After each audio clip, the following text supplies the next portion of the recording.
Everyone, এই তো আমার সকাল শুরু।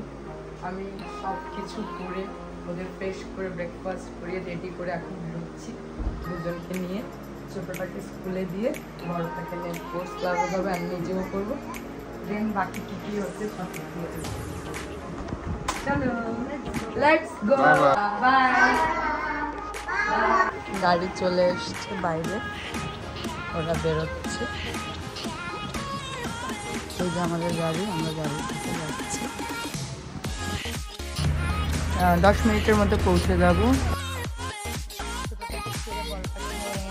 স্পোর্টস ক্লাবের জন্য বেরিয়েছি। আসলে জীবনটা খুব কষ্টকর, দেখলে বোঝা যায় না। আচ্ছা, আমরা পৌঁছে গেছি 2 মিনিটের পর। ওখানে অটো দিয়ে নামলাম। হয়তো আমাদের স্পোর্টস ক্লাব। সিঁড়ি দিয়ে উপরে উঠে গেলাম। এটাই হচ্ছে ফারিনের গ্র্যাপলিং কিক বক্সিংয়ের ক্লাসরুম। অনেক বড়, এখানে অনেক বাচ্চারা আসে। জিভিয়ার ছুটি হয়ে গেছে, আমাকে আর ফারিনকে দেখে সে তো মহা খুশি। আমি ক্যাব বুক করে নিয়েছি, 3 মিনিটের মধ্যে ক্যাব পৌঁছে যাবে। হয়তো ক্যাব চলে এসছে, এক্ষুনি আমরা ক্যাবে বসে পড়বো সবাই মিলে। তারপর বাড়ি দিয়ে জিভিয়াকে খাইয়ে দাইয়ে ফ্রেশ করে আমরা সবাই খেয়ে দিয়ে একই সাথে ঘুমিয়ে পড়বো। তারপর এখানে আমি ঘুম থেকে উঠে রান্নাবান্নার কাজে লেগে গেছি। ওর পাপা এখন এই বাড়িতে আসেনি, অফিস থেকে এলে তারপর জিম বেরোবো।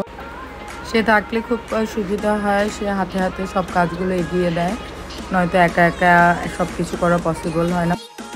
বড় মেয়েটাও পড়াশোনার পাশাপাশি আমাকে অনেক হেল্প করে। ছোটো মেয়েটাকে দেখে, খাইয়ে দেবে, ঘুম পাড়াবে, অ্যান্ড ঘরের কাজে টুকটাক হেল্প করে, নয়তো খুব কষ্ট হয়ে যায়।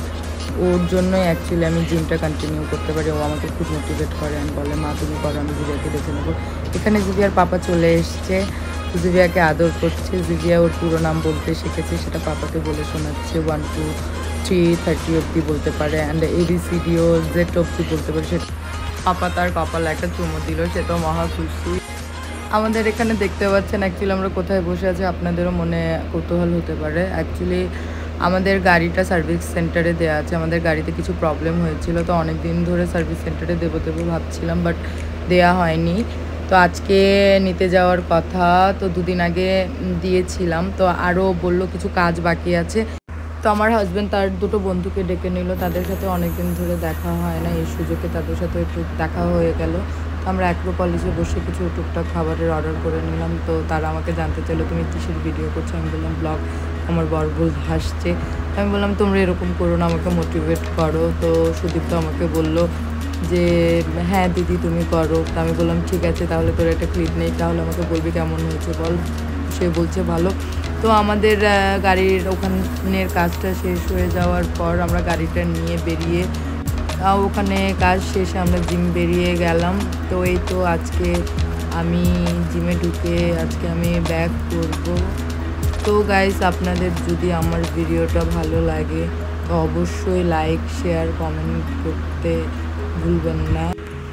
সবাই ভালো থাকবেন, টেক কেয়ার।